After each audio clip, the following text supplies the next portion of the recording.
What's poppin', everybody? Happy Saturdays. Good to see everyone on. I am excited to get back into the discussion. Welcome, Stratton. You know what I'm saying, bro? I know you're going to be participating more, especially as we get into the next book. My guys just kind of tuning in and see how the book club runs. And honestly, we've been having a few discussions about some of the concepts in the chapters we read already. So he wanted to tune in, catch some value, and then he'll be participating with us moving forward. So welcome, brother. We're excited to have you. That being said, the way this works is you guys know we have a book that we're reading and discussing together. Currently, it is Winning by Tim S. Grover, The Unforgiving Race to Greatness. And essentially, it's kind of like popcorn style, um, where we just discuss some of the main things that stood out to us in the chapters. When we have larger crowds, we usually have a timer, but since it's just literally us three that have read thus far, we just really just talk about some of the biggest things and just allow the conversation to flow. Stratton, by all means, bro, at the end of the call, you can give some of your biggest takeaways that you got from everyone's point of view. But overall, we are covering chapters 5, 6, and 7. Although the book table of contents does not identify what chapter 5, 6, and 7 is, we've identified them as the first chapter 5 that we're talking about is winning isn't heartless, but you'll use your heart less. Chapter 6 is winning belongs to them, and it's your job to take it. And then chapter 7 is winning wants all of you. There is no talent. I really liked these three chapters and the concepts that they spoke about. But would anybody like to start us off? I know, Jason, you've been kicking us off to start off with books. Amani, would you like to take your honors today, or shall I? Up to you. I got Jason's on the road. We're playing him on the move, moving and grooving. I like the shades, brother. You got it, Jason. You got it. Unless you want me to, bro. If you're moving and grooving, let me know. I'll actually do it right now because I do gotta go to Walmart, HEB right after this. So I brought my book with me. You know what I'm saying? Go, my guy's on motion. Uh, All right, bet, my bro. hands are all dirty. I'm over here at AutoZone, had to get a battery and stuff. But all right, go ahead and kick this thing off. Y'all can hear me, right? Yeah, perfect, bro. Okay, cool. All right, I'm gonna start with winning belongs to them, and it's your job to take it. I'm not gonna lie, I was laughing mad hard at that story that he was talking about. By the way, don't call him Timmy, only MJ could do that. Right? But he But tell me said why I did the he same got, loud out loud. bro, I literally wrote that on my book, LMAO, bro. Like that was so funny. So he was trying to get a sponsorship pretty much. He was trying to get a client from the Bulls, bro, and nobody accepted him, and the only person that accepted him was actually MJ, and he had no idea who it was, bro. And he showed up to his house, and he was he was wearing Converse, and then Michael Jordan opened his door in full Nike gear, and he looks down at his shoes and the Converse. He stares at him and just shakes his head. And then he's like, so he pulls off his shoes, wonder if maybe I should offer them to set them on fire. And he realizes that there's a hole in his sock. So he puts his shoes back on and he's just watching, saying nothing. Can you imagine? Can you imagine like you have like the best, like the better client that you can ever imagine, accept your offer, bro, and you show up kind of mediocre, you know what I mean? You're like, oh shoot, and at the same time, you don't even realize you're about to take your shoes off. You know what I mean? Like nobody thinks that they're about to have to take their shoes off. But if you come to my house, you're gonna have to take your shoes off. I'm sorry, I clean my floors. You know what I'm saying? My wife be going hard cleaning her floors. But it's so funny because you're thinking you're gonna go to train somebody. It just lets you know that like you have to be prepared for the unexpected at all times. Winning requires that. Like, you know what I mean? We were talking about pivoting last week, but like being prepared for the turns, that the curveballs that life throws at you. You know what I mean? Because one thing like you might be doing something small. You're like, okay, I just finally got some traction, but then next thing you know, like the traction turns into a springboard that's attached to more springs, and then you land on a slide, and now you're about to go really fast. You know what I mean? That's pretty much what happened. And he was wearing some flip flops. You know what I mean? How unexpected life can get you at sometimes, right? And he's like, we don't compromise, we don't take shortcuts, we don't make excuses. Keep up with me. That's my standards, or you're out. That's what pretty much MJ and Tim was talking about. I love that because we're at a crossroads. Me and Marcus already talked about this too. We talk about it all the time, almost every day. We're at this crossroads in our life that like we have these standards set up, right? Like we were a little bit lenient a couple years ago with it, you know what I'm saying? With the visions and how we viewed people and their characteristics, but we're at this point to where we have these standards set that like if you don't want to reach them, so be it. But we're gonna set them, and the bar is there, and it's not to be lowered anymore. You know what I mean? And I love that. And I love that about Marcus. That's why I love that he chose me to be his partner, and not just, you know what I'm saying, in business, but in life. You know what I mean? Like we're kicking it and we're running it. And I love that. And also, the tenacity that MJ has is kind of how we have to apply to business. Like when that kid passed out on the court. Do y'all remember that part? The kid passed out on the court because he drank way too many Red Bulls. And Timmy went up to him, started giving him like CPR, you know what I'm saying? And then MJ was like, "You good?" Michael asked him, like, "You good?" The kid looks up, smiles all weakly. He's a little groggy, but he says, "Yes, sir, I'm good." You know what MJ says? He says, "Good. Get a sub." He says to me, "I got a game to win. I don't have time for you not preparing. I don't have time for you doing stuff to your body that you know you shouldn't have, and now you're up too late and you're tired, or you know what I'm saying, you didn't get enough sleep and you're tired, or you didn't plan correct, you didn't drink enough hot water, now you're cramping up during mid-session of the workout." Like we don't have time for that. The tenacity of MJ, it was just crazy. You know what I mean? I love that because there's another part of the book. He says if you're not crazy, if somebody doesn't call you crazy, you're not obsessed enough. You're not doing what you're called to do at a level that it takes to get there. You know what I mean? And I thought that was crazy for that book. So I'm gonna go ahead and skip ahead to the next chapter, right? When he wants all of you, there is no balance. Bro, when he put the scale to reference, I was creating so much imagery in my head. He put that scale to reference. I'm just gonna summarize it. He said something along the lines of, on one side of the scale is gonna be winning, your obsession, your business, your goals, your game, everything that you want to achieve is on one side. And on the other side is your family, you know what I'm saying, your time that you take to yourself, your personal things in life, your relationships, the birthdays, you know what I'm saying, your kids, things like that is on the other side. He says that your winning side should be tilted so far down, almost like a seesaw, and you should be so obsessed with it. He was like, but people nowadays, we try to balance so much. I'm actually going to find it because, boy, the way he said it, man.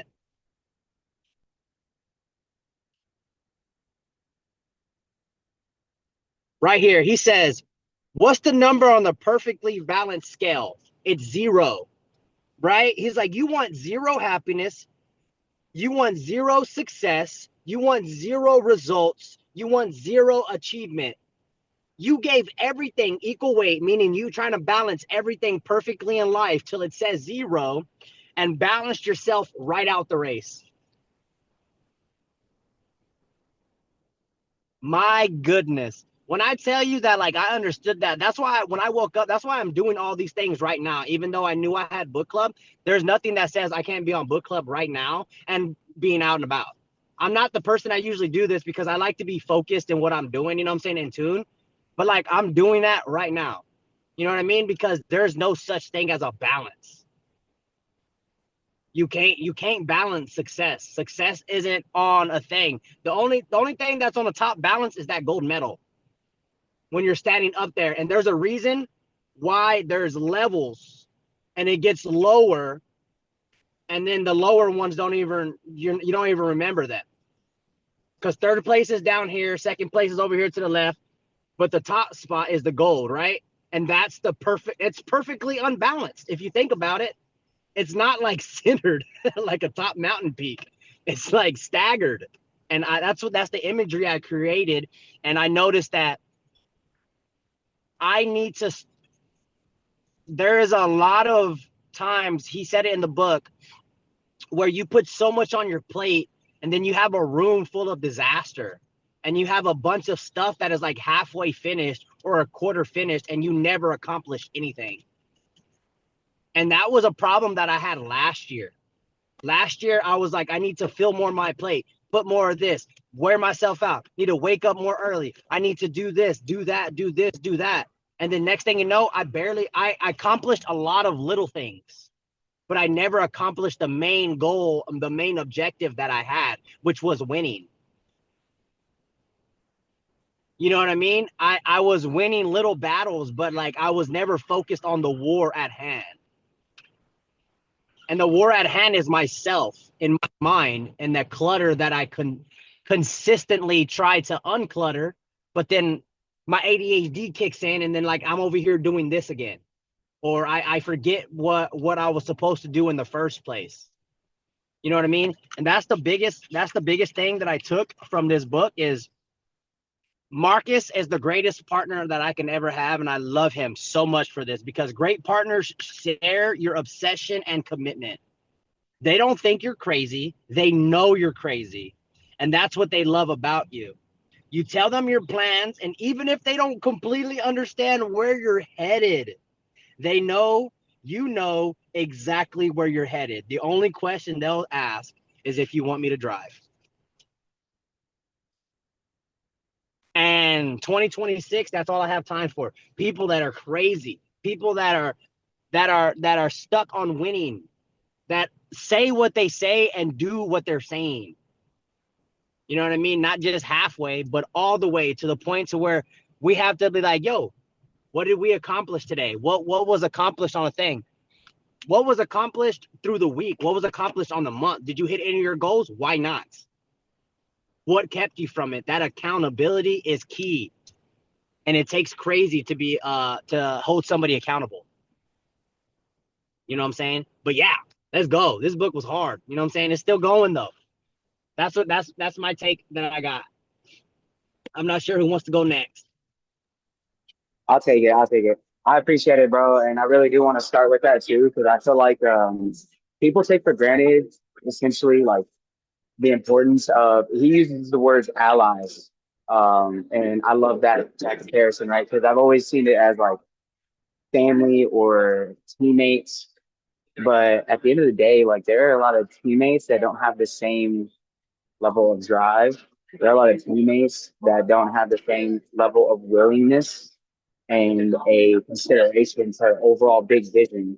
And when I look at championship team, right, it it has key individuals. The reason why I respect a lot of what Tim S. Grover is saying is because of the background information and knowledge that he helped train and form up some of the greatest players of all time, right? You hear the words MJ and Kobe, there's an automatic level of respect. And despite what some of these concepts might make people feel uneasily about, it's the exact reason why they were the outliers and why they stood out as the winners and why they affected the entire environment around them. They found key players that were allies along with them. And bro, Jason, I want to give you some flowers, bro. I'm really grateful for you. A few people have stuck to the big vision and goal since the moment I've met you, bro. Stratton, Imani, I appreciate y'all both as well. I consider y'all to be allies of mine in the process of self-development, in the process of really walking towards and creating a dream life. Right? He talks about at the end of the day, go and create your life. Like stop settling for what it is you want, or settle, whatever. It's your life. He literally said, and I'll start from the last chapter and go backwards because he spoke about allies in this chapter. Or actually, he spoke about allies in the second chapter. But I'm going to start from the last chapter, which is there being no balance. And he said,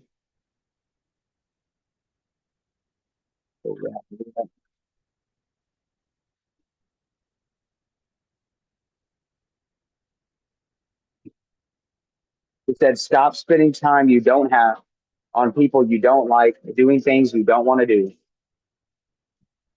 And the biggest thing that I wrote after the chapter was that there is no balance to win it at the highest level. You control the balance you create in your life for yourself. You have to learn to say no. One thing I'm going to be doing is I'm going to create a no list. He said, like, create a no list of the non-negotiables that you're going to say no to moving on forward as you have a laser focus, and delete what is keeping you from being obsessed and accomplishing the things that you set out to do and that winning is demanding from you. He goes, it's your race, it's your battle, it's your war, and it's your decision to make. The last couple sentences reads, this is your battle, your race to greatness. How you achieve it and whether you achieve it relies solely on your selfish ability to prioritize without regrets. And it's so crazy because I had a whole conversation with Stratton, and I'm sure he'll touch on it whenever he speaks. But we met earlier this week, and he was like, "Bro, so like, how do you balance things?" And I was like, "Bro, there's no balance. It. I've learned it quite frankly from people that I learned from in mentorship. But like, balance is bullshit. Excuse my language, but it really is. You really want to have a life where you develop the habits, the experiences, the fulfillment, the freedom that you're seeking. It's going to take a level of work ethic and an ability to be willing to go with the flow and grow through the things that are in front of you, where you're not going to be able to prioritize it all. He says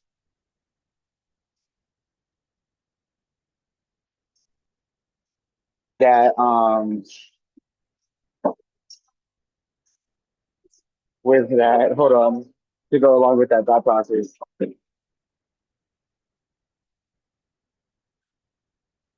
He says, if you want to excel at anything, you can't live in a state of total balance. Winning needs to dominate that scale until its side dips as low as it can go under the weight of your commitment. No one else can decide that for you in terms of your responsibility to remain in charge of the scale that Jason was talking about. He goes, whenever you take that responsibility, that's when you're starting to create balance for yourself. So in a sense, yes, there's no balance, but you create the balance, right? He's not saying you've got to completely ignore the people you love. You got to completely ignore the things that feed you and that require you to be at the most optimal level. He's saying that you have to literally decide the life that you are creating. And then you have to put things on hold that do not feed that. And you've got to dive into the things that do, right? You go stop depriving yourself of what you need to perform at the highest level. You need to be able to focus. You need sleep. You need to eat well. You need to stay healthy. Stop feeling guilty about taking care of yourself. It's essential if you're going to go the distance, and it's the best way to take care of everyone else who's relying on you to do so.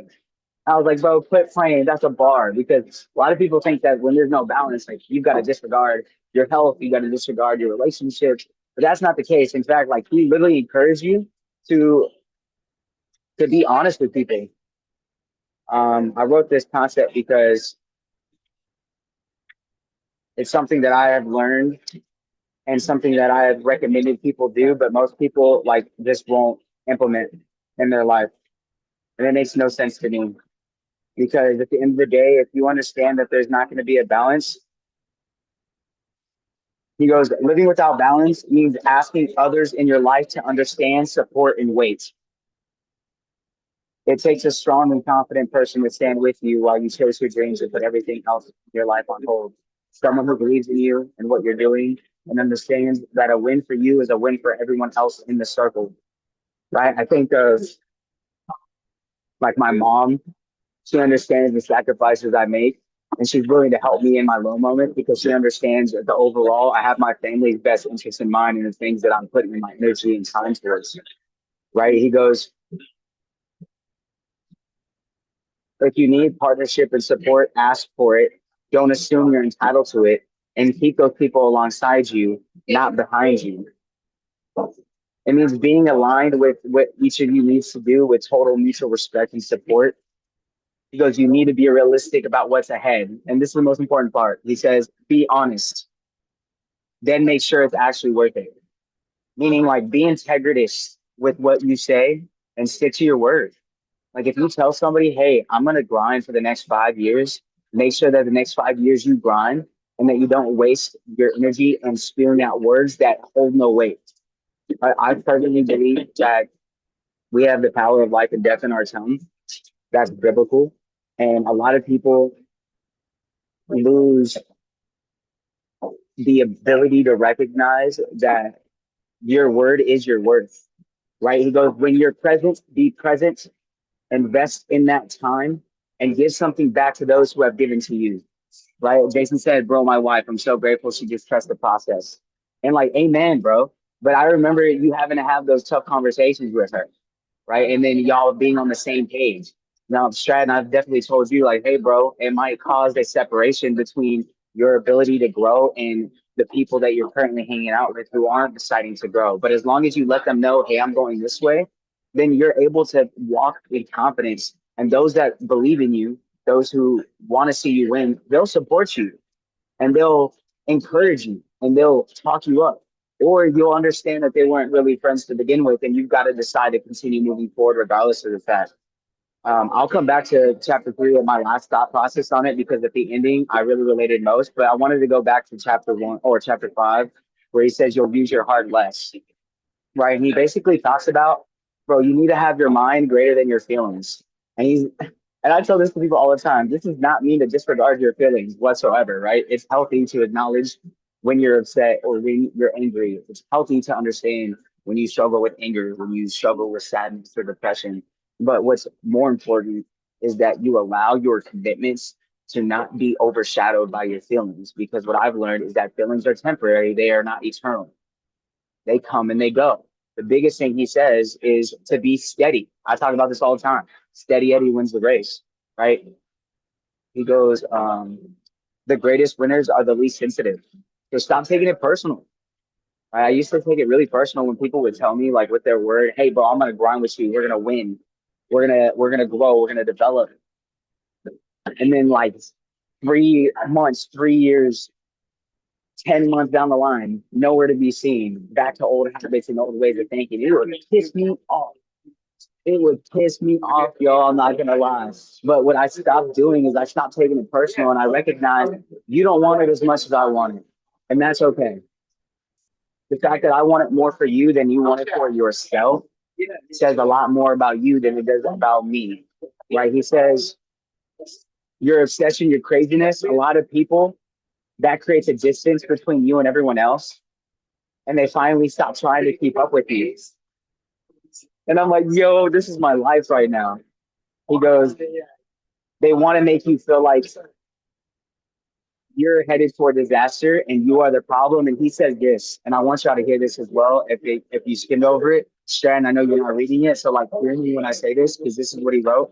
He goes, believe me when I say this. You are not the problem. You are the solution.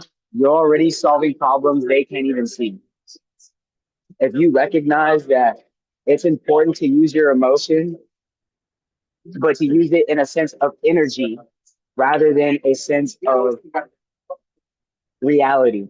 So shout out Imani for putting in the chat, energy is motion, because energy and motion really allows you to win. He goes, you don't want to play with emotion, you want to play with energy. You want energy, you want focus, you want intensity, you want to be alert, aggressive, and strong. Yeah. When emotions are high, your rationale is low. So instead, focusing your energy on doing the right thing and growing in the right way so that you can make and progress, right? He goes, the biggest thing I took away from chapter 5 is that winning wants to take your control, and you have to stay in control of yourself. And the only way you do that is if you control the controllable. And that is literally your thoughts and your attitude of minds. As Jason said, and as we talked about last week, things are going to come about unexpectedly, and you got to be willing to adjust, move, and overcome. But at the end of the day, if you understand that people who demand total control and get anxious and angry when they can't have it usually end up shortchanging themselves and everyone around them, then you make it bigger than you, right? So you can understand like, hey, I can't have everything in control, but I can control me and make the best out of this situation and have the most optimal outcome, operating at the most optimal version of myself. And therefore, I won't only benefit myself, but also everyone else that I'm doing it for, everybody that's tied around me that'll be affected and benefited from the work and the development that I do towards myself and my mission. And I think that's the biggest part, right? So like staying in control of yourself is the biggest thing that I took away from it. And if you understand that it's better to have energy than it is emotion, you're not disregarding your emotions, you're fortifying your mind. You're allowing your mind to be stronger than the temporary feelings that coming in your head. Self-control, fruit of the spirit. Amen. And that's why like I literally am so in tune with my faith, y'all, because whenever I kept struggling and finding this distractionary cycle, I really called upon the Lord to help me develop my focus and develop who I am and what it is I do. And He literally gave me His spirit to practice more self-control, implementing habits I never thought I'd be able to actually do on a consistent basis and operate in a route where like I'm totally fine with not being like everyone else. And it's okay. At the end of the day, isn't that what winning requires? Winning reserved for the people that do what most people aren't willing to do. And that's why it demands so much of you. Promises nothing, as we read in the first beginning chapters. And then at the end of the day, it doesn't care if you go and win. The next day you got to go and get up and do it again. Right. He talks about in chapter 6, he talks about like, so what? You win the championship. You're literally a champion until somebody else wins the championship or you win it again. So it doesn't care. It's going to look for somebody to take your position. You've got to be willing to actively do the things that are going to help you receive the results that you're aiming to get consistently over and over again. So going into chapter 6, and then I'll finish with my last thought process. The biggest thing from chapter 6 for me is that you need a burning desire, and that innate feeling gives you the ability to compete, and competition is required, right? It doesn't mean that everything has to be like, oh, you're the absolute best. I know I'm not better than anybody, but I know I'm better than myself yesterday. And I'm going to challenge myself to continuously grow and become the best version of myself, where most people won't, and therefore I'll win. I know that to be true. Most people would much rather be calm and comfortable. But do you? Like I'm tired of that. And as Jason said, there's a standard to a life that requires you to uphold in order to create the life that you desire most. And I recognize that I just want to live a faithful and fruitful life for God. And that requires me to live by the standard that Jesus set. And that doesn't change for anybody. I don't care who you are or what you got going on. You got to genuinely operate in a sense of integrity and honesty and a sense of humility and of growth that requires you to put your pride, your ego, and what you think should work to the side and do what needs to be done and figure it out. Like, but if you're willing to just succumb to what everything else and everyone else is doing, then winning isn't for you. And he goes, winning has no loyalty to you, right? He goes, there are winners who finally reach their goals and thought it would last forever, and it doesn't. Someone else watched what they did and they did it better. And then they eventually take the spot. He goes, they love the chase, but they don't invest the time or skills to catch what they're chasing. So there's a lot of people that are doing a whole bunch and going nowhere. In other words, I see a lot of people recycling the same thoughts and running around in circles, not moving forward. And they call it progress, but really it's just motion. I want movement. I don't want to be in the same spot I was last year or yesterday. I want to take steps in the direction I know I need to go. And that requires you to know that being competitive and being a winner aren't the same thing. So if you have the ability to keep competing with the same confidence and commitment that has gotten you this far, then you will do the things that help you actively win. He says, we don't compromise, we don't take shortcuts, we don't make excuses. Keep up with me and my standards or you're out. Shout out Jason for touching on that. That's literally my life nowadays, and I am unapologetic about it. I really don't care. I will love you from afar. You know what I'm saying? I have learned that I am required to give you grace, understanding, and love. I am not required to give you my access. And I used to literally give my access to everybody because I love them a lot. But that would only put me in a position where I was unable to perform at the level that I was supposed to. Not I set the fly, not I. As for me and my household, I will serve the Lord. I really have things that I need to go and accomplish, and my time is limited. You know what I'm saying? Every day we wake up, we get closer to the expiration date, and I'm not going to take any moment for granted. The last thing I wanted to touch on from chapter 6 is what I talked about earlier in terms of allies. He goes, allies tell you what you need to hear. Allies elevate themselves to elevate everyone else.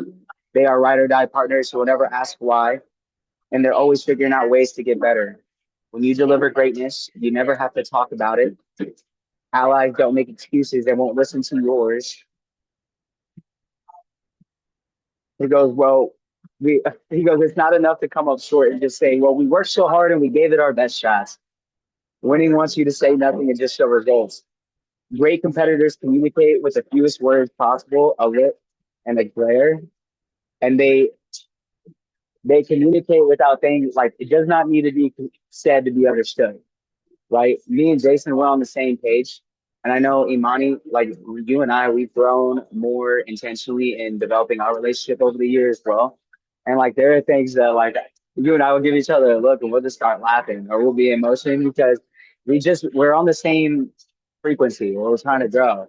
I know me and Stratton, we'll be seeing each other in the gym. And we've been more intentional spending some time together too in the gym. But like even when we're not working out together, we're grinding and we're checking in on each other and we're making sure that we're elevating each other. I know we've been pushing ourselves to wake up earlier and get to the gym earlier.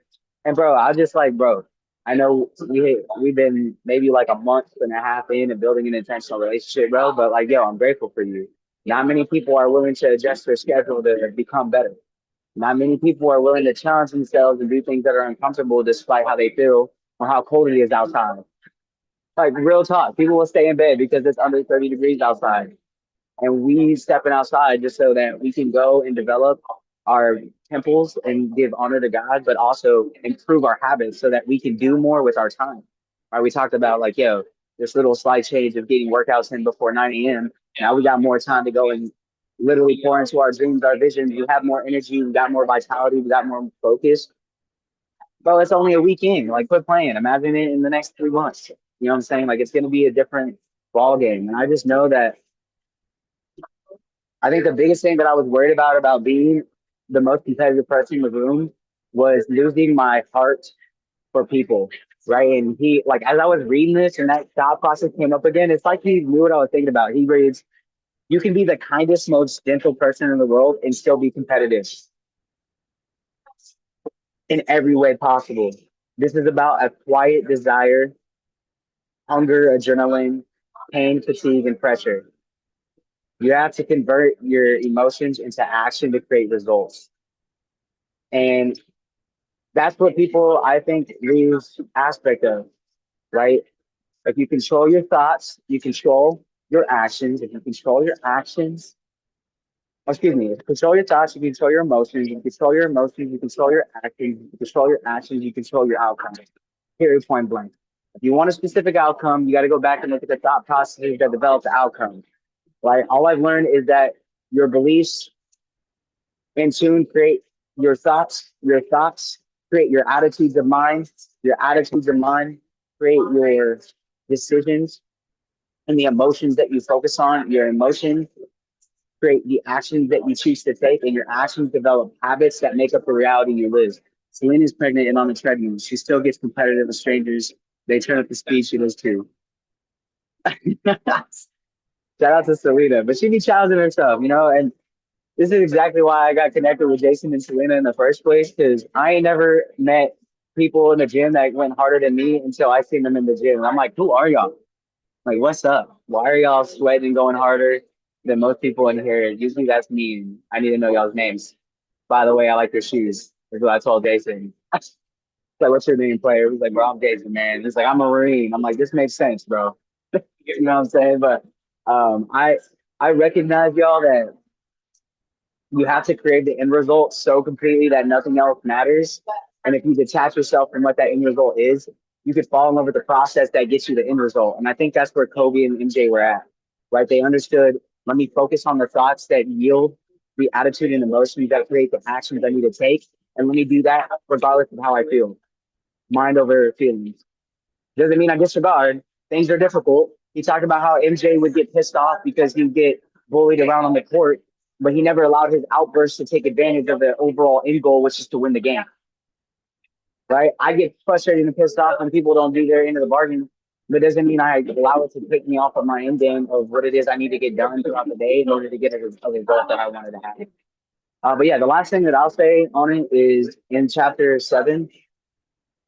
I related a lot to the tug of war.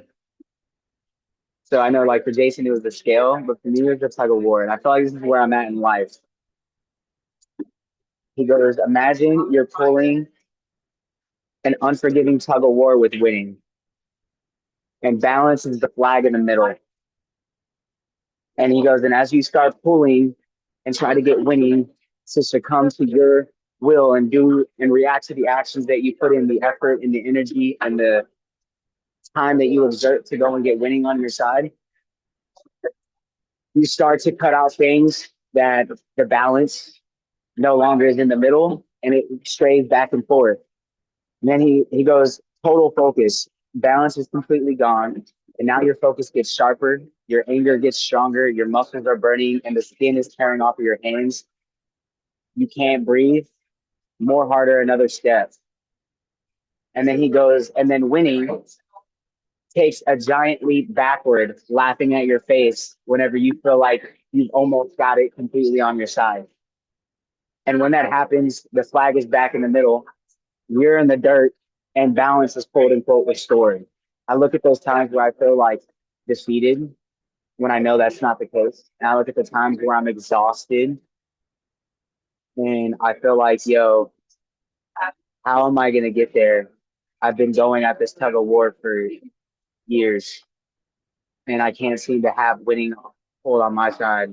And he goes, you can't let go of it, even though you're back at square one. You can't lose. You've come so far and you've sacrificed so much. He goes, you don't even realize how filthy you are. You simply don't care and you won't stop until you win or when it makes you quit. And you know you're not going to quit. He goes, because then you look around and realize there's no baggage and there's no more distractions as you pick it up again. He goes, it was just you fighting for yourself and everyone you care about. Fighting for everything. You're 100% invested in what you're doing, and everything else can wait. And there is no balance here. You pick up the rope again, you get a towel, and you wipe the blood off your hands, and you make sure winning sees it. And then you keep going, and the tug of war continues. And then he says, or you can stay in the middle. And I feel like I get emotional because he started this chapter talking about how his daughter was like, yo, dad, like, why do you have to travel so much?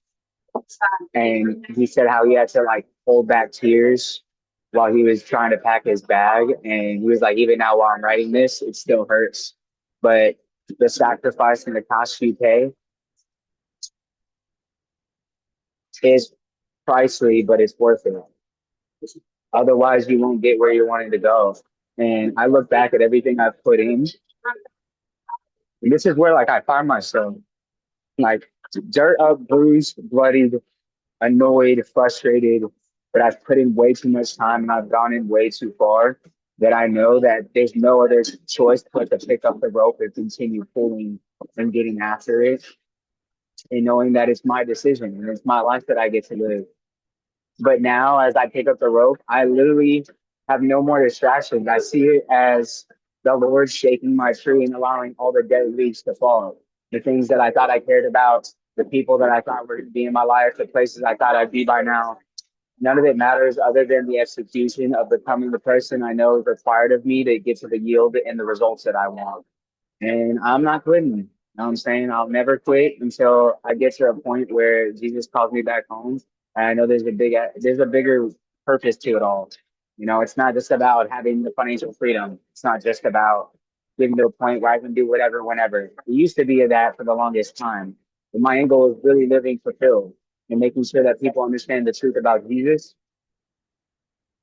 and showing them through my life and through the actions I take and the results that I gain, that it only came by way of God Almighty, because to everyone else it's impossible. And when they see the results actually come up, it's because He made it happen, not because I did anything on my accord. I just stuck true with my faith and I did my part. I picked up the shovel, I looked at the blueprint, and I got to work. Didn't matter how I felt, didn't matter what was happening around me, didn't matter how many people said they would help build, and I'm no longer banging the hammer to the nails. It's just me, my God, and the purpose. And whoever wants to come and do that and be as crazy enough with it, you know, I'm talking to all y'all because y'all are literally part of that journey right now. And I appreciate y'all sticking through that process with me. And I'm just excited because I know that we're just going to impact a lot of people, both directly and indirectly, in the same way that MJ and Kobe and Kenneth Grover and all the greats who inspire people by the things that they've accomplished through faith and through consistency and discipline, you know? So don't, he goes, don't listen to what people say, believe in what you know to be true. And I was like, yo, bars, bars. I don't remember what chapter that was in, but he literally said, believe in what you know. And what I know to be truth is found in the Bible. And I no longer give a damn what people say or think. I really don't. I just look at the fruit that gets born, and I look at what type of fruit I bear, and whether or not my intention and my positioning is in an area of submission and a willingness to go and win for God's sake in the kingdom, whatever that looks like. And yo, I'm gonna get that done, you know, up until my last breath. So I appreciate y'all listening to my rant a little bit, but I mean, these two chapters really sit home for me, especially in this season, because I found myself in an area. Now, there's nothing around me holding me back anymore, and I don't need to explain anything. You know what I'm saying? A no is a no and a yes is a yes. And I think that's one of the biggest things that stood out to me throughout this last chapter is like, just say no. And if you say yes, mean it and do it. And just be you. And throughout the process, you'll get to where you need to go. Just pick up the rope and keep pulling. Doesn't matter what it is you've done. You've already came this far. Make it worthwhile, period. So I will pass that to Amani. You got it, girl. I appreciate you. Hey, hold on. Right before you kick it off, Amani, I wanted to add on to what you said, Marcus, because it just made me remember something. Whenever he was talking about his daughter, right? And she was like, Daddy, why do you have to travel so much? He's like, because I have to provide for you, your mom, and I have to put food on the table. Guys, when I tell you what Jesus means to have faith like a child, that even a child is willing to sacrifice. Because I don't know if you caught up on it when she said, Daddy, should I eat less so you don't have to travel as much to put food on the table? Guys, I can see why he turned around and started crying, bro. Because me, myself, I have a daughter on the way. And, bro, that would break me. Yeah. That would break me because the amount of faith that that child had at such a young age blew my mind. I just wanted to add that in because I thought that was a very key point that should be added. No, bro, that's a great point, bro. I appreciate you bringing that up. Bro, dang, dude, I don't know why that last chapter made me so emotional. I think I know why, just because I put so much of my being into this vision that I believe like God has really placed in my heart. And I know that to be true because I've attempted to quit. Like I literally attempted. He goes like you either pick up the rope or he goes, or you can stay in the middle, perfectly balanced and walk away back to safety, back to neutral. Not here or there, not forward or back, not up or down. You're not alone anymore because everyone else is in the middle with you, where no decisions or commitments are made. You can stay average forever. It's nice, it's calm, but it sure as hell isn't winning. And I've literally like tried to rationale in my brain as a human being. I've tried to rationale just settling. Like even when I was in a decent job, even in times where like I've got negative bread in my bank account, and I'm like, it'd be so easier to just quit, just stop everything, and just do what everyone else has done. It got too hard. It seems impossible. Is it worth it anymore? Do I continue putting my time, energy, and effort towards this? And every time I try to rationale with that thought process, I literally can't. And I've attempted to. I really have. And I'm just speaking very transparently because like I trust you guys and I really want y'all to know like my heart posture behind everything I do. The main reason why I feel like I can't do that is because there's a reason why there's a vision placed in my brain and in my heart. And I think that's the same for you guys too. And there's a reason why you hop on a Saturday book club in the morning and you're constantly reading books and working to grow yourself. There's a reason why you feel like God is asking you to become a better version than what you currently are today. There's a reason why you spent time, you spent energy, you spent money, you spent resources, you spent your last dollar sometimes on things that you don't even know if it's going to pay out in the long run, but you're doing it because there's something deep down inside of you calling you to go and reach that level. And shout out, bro. Jason has a great point, man. Having that childlike faith, trusting your dad to provide, and him saying, "No, I got this and I got you." I was like, bro, shout out the Lord because yo, it's actually wild whenever you actually operate and see the faithfulness of God when you show him how faithful you can be. He'll literally, I had a, this is the last thing I'll say. I'm sorry, Imani, but I had a Bible study this Sure morning. it is. Sure. You I promise. I had a Bible study this morning and they talked about how God is a God of promises and he does not, he does not go back on his promises whatsoever. Right? He said, like, he has no ability to lie. So anything that he has said and what he will do, it'll come to pass because he is holy and pure. It's the one reason why, like, even if you just lie your whole life and you do nothing else bad and you have good morals and you do things correctly and you mean well, but you just struggle with lying, you're still not going to enter into heaven because that makes you not pure, not righteous, lying. So if God were to lie, he would not be essentially himself. What I'm saying is he can't lie. You know what I'm saying? So you can trust him to provide because he says he will. You can trust him to love you and not forsake you and be there with you because he says he will. Right. And I think like you could take confidence in having that comparison like you just made, Jason, that he reassured his daughter, I got you and it's okay. You don't have to eat less. I'm gonna provide exactly what you need and I'll do more than you can ever imagine. So shout out the Lord. Just giving God a little praise moment in that that comparison you just made. Okay, I'll shut up. Go ahead, Imani. My bad.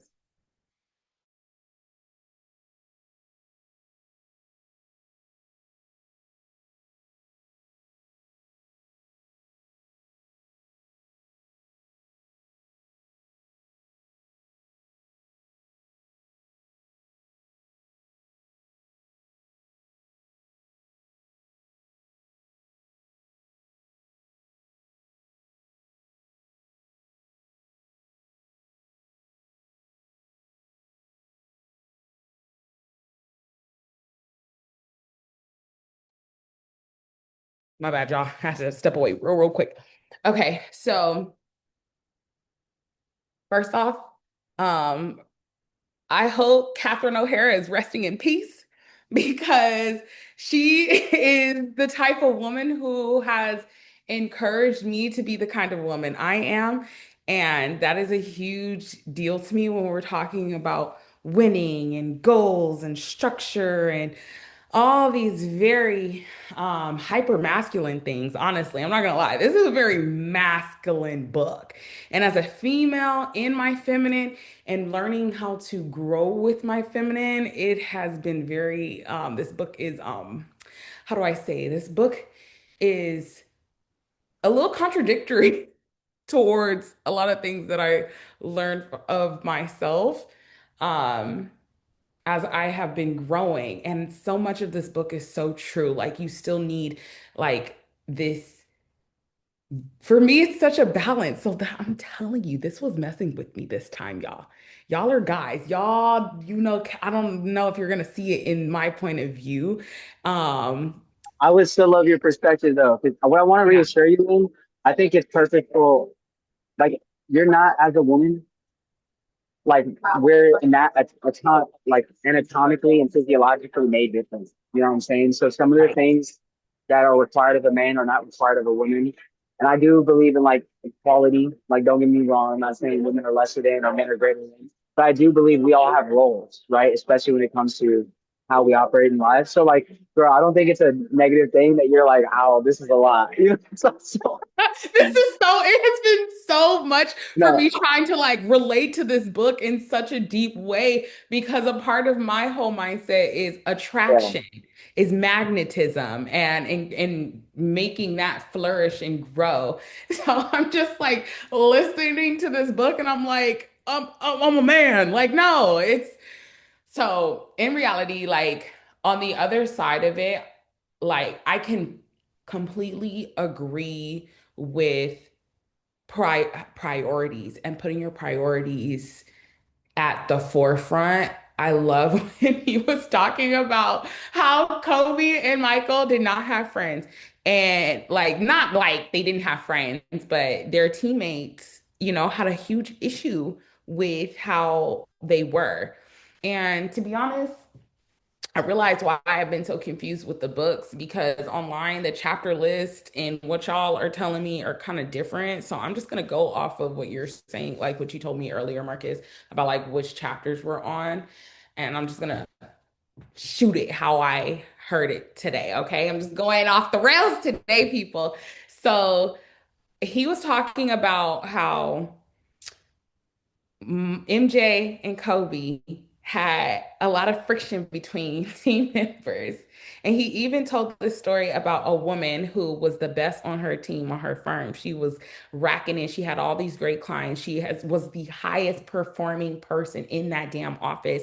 And then so many people had such a deep problem with her because in reality, she's reflecting what they were feeling inside, which is I am not the highest performing person. And that can be a huge problem for people. So I loved how y'all brought up the fact that it is about who you're hanging out with, who you're dealing with, that makes such a huge difference. The people who believe in you, if you're not learning from someone who is the highest grossing person and the highest performing person in whatever it is they're do, masculine or feminine, you will have a problem with yourself because you're fighting it. Just go with it. That's as simple as I can say.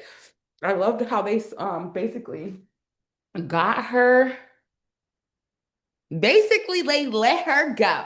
And that pissed me off. I'm like, y'all are some haters and y'all lazy. Like, a lot of things Kobe would do would make some of his teammates feel, lesser than, but that's a personal problem. That's energy and motion. Like, you have to be able to let the fears, let the doubt, the negative self-talk affect you in such a way that would cause you to be jealous and envious of someone so much that, you're either blaming them for all your problems or like just not living up to your full potential. So when they let her go, of course, the firm's productivity decreased.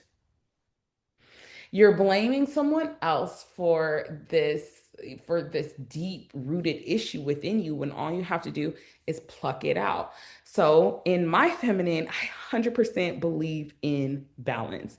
I cannot deny that. So for me, I was like, okay, I get you on the priorities, but to me, balancing winning, balancing rest and loved ones is super important. And that's how I see it. So I was just like a little thrown off by that, but I still saw the value in it.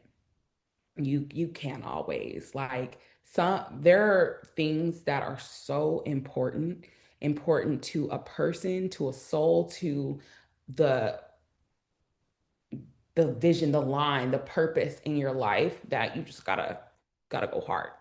Um, so I thought that was really actually kind of funny because it's like, damn, dog, they wanted Mike after blaming MJ for not passing the ball. He's the reason why y'all was winning all those championships. Like, let's be real, come together. So, when it comes to I believe it was chapter 5,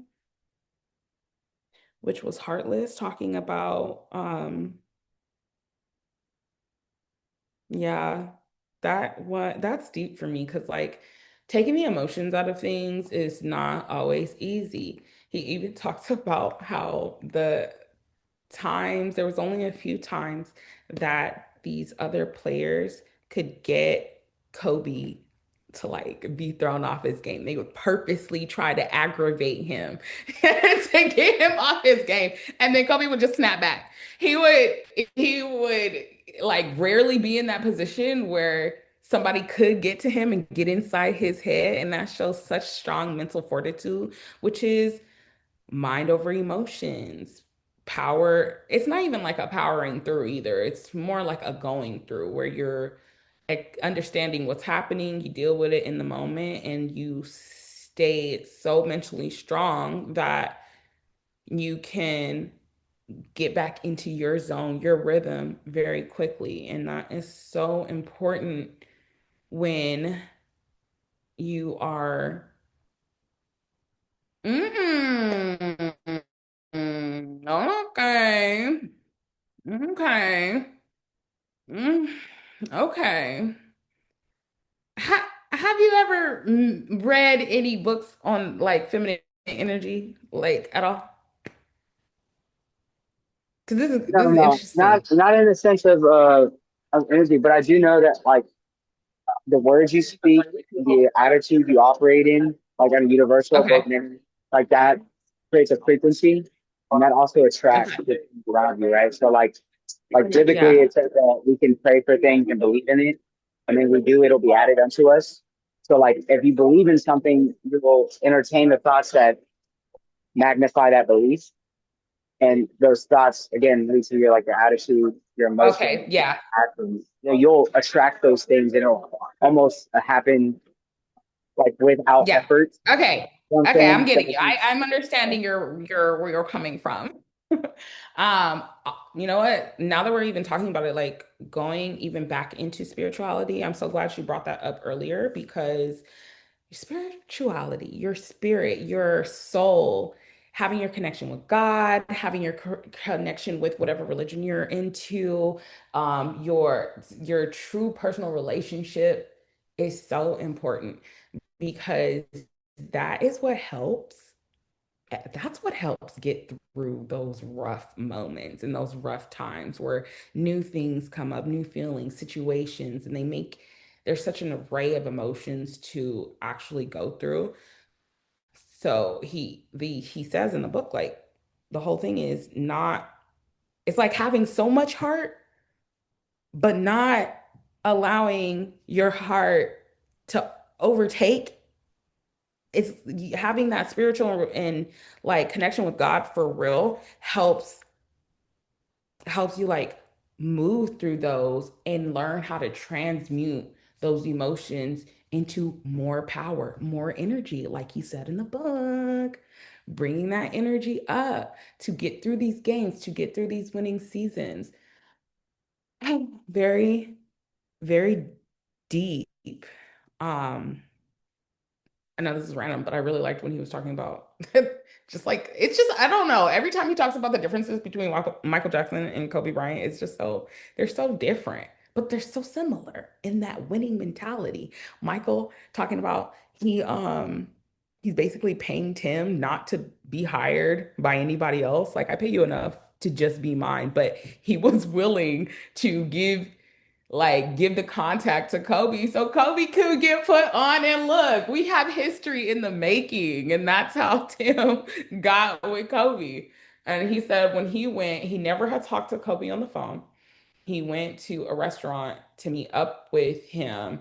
And unlike Michael Jordan, nobody was coming up to Kobe disturbing him, asking for an autograph or anything. So I'm like, Kobe had a lot of like pure aggression. It was really intense. Like the power that he held was so like it lingers to this day.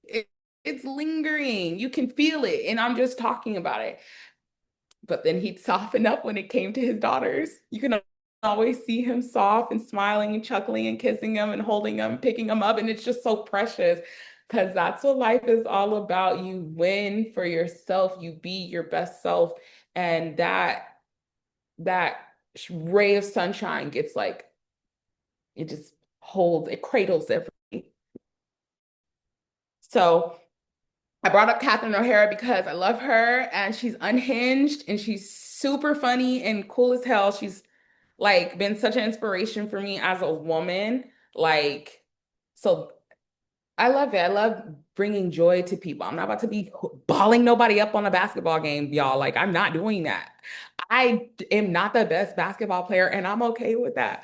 But when it comes to like bringing joy and laughter and like true words to people, like those are the goals that I aspire to reach every single day. And I know that is a part of my magnetism and my purpose and my abilities to take what we're learning here and apply it to everything. So thank you. Thank you all. Stratton, I guess it's your turn.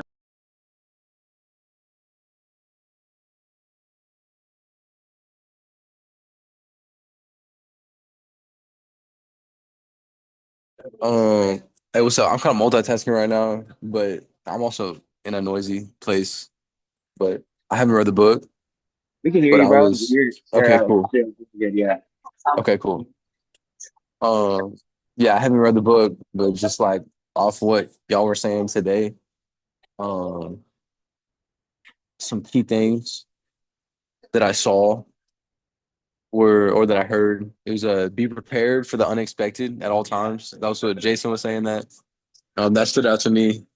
So I mean, it's true. It's like you never know what's coming your way. You never know like what opportunities are gonna arise. And if you're not in a spiritual mindset or a physical mindset to be able to like walk into it, then it'll probably like you won't be able to handle it, and you won't be able to walk in your purpose. So it's like, and it also talks about that in the Bible like all the time. Just like a just being ready for like when Jesus is coming back. Just like it'll come like a thief in the night, and just having that mentality also just with opportunities and purpose is very beneficial. And um, yeah, so it's something that I want to try to do. And yeah, I thought that was cool. And if someone doesn't call you crazy, then you're not doing enough. Uh, I like that one because, like, yeah, I mean, because I don't know, I've been like on this, I guess, like chase my dream, this entrepreneurship journey, just figuring out, what God is calling me towards and walking towards that. And it's a very, sometimes I'm like, yo, what am I like tripping right now? Like, am I doing something wrong? Like, especially when I was in college, I felt that a lot. Like, I didn't really relate to a lot of people, and I felt very isolated and alone. Crazy. I felt crazy. That's what I felt like, and I didn't really have, even my family for real. They were like, if you're not gonna get to like if you have big vision, if you have big dreams, you kind of have to have a level of delusion. If you're ever gonna actually get there, if you're ever actually gonna like make that, if it's gonna be a reality. So yeah, I thought that was cool also. And persistence that stood out to me just from what y'all were talking about. I know Marcus, you were talking about that a lot. Being persistent, and yeah, just holding on to the vision, holding on to the dream, especially if you feel like, like, okay, yo, God has, like, I don't know, Marcus, you're saying like, bro, God's giving me this confirmation over and over and over of this dream. I don't know exactly what it means, but it's definitely like a feeling, it's an intuition, it's a calling. And being persistent in that, no matter what, the physical, what the world tells you, no matter like where you're at in life or like the evidence, just like holding on to that and seeing it through and being persistent and, working towards that every day, every week, every month, just keep going and not giving up. And, things will align, and they may not fall into place like you think they will, but they will fall into place how they are supposed to, especially if you're obedient in that. And sometimes how you don't want it to unfold or how you didn't expect it to unfold is actually better for not only for yourself, but the people around you and the world around you than if you were to like get it exactly how you wanted to. Um, and also self-control. And this is something I'm dealing with personally. Just being, cause like, I got just like, I guess some addictions, right? And I've noticed, especially Marcus, being around you more and just spending more time and like with the Bible studies and going to church more. It's like, and I've noticed in my life that like I have some things that are taking energy away from um what I know I'm supposed to be doing, but like I'm putting my energy towards other things, and so having self control is something that is very important and that I want to be better at in my life personally. It's something I'm working on. I'm praying through, and but yeah, it's important for sure. And having a burning desire, that also stood out to me, just like that fire. I mean, and honestly, like I bet for all of us, we're all here in this meeting because we have a burning desire. Like there wouldn't be any other reason to, want to do better for ourselves, want to, read this book called Winning. Like if there was no and I noticed this about like most people do not have that desire. So if you have that desire, it's kind of a rare thing. And it's something to be like forged and it's something to be ignited. And yeah, but there's also distractions, and then that comes with self-control. But yeah, you need a burning desire to win. If you don't have that, then you can't put any energy in motion. I feel like that burning desire is the energy that you put into motion. And then the more you put into motion, the more it grows and grows and grows and grows. And it's something really cool. But yeah, that's kind of like the main things that I took away from it.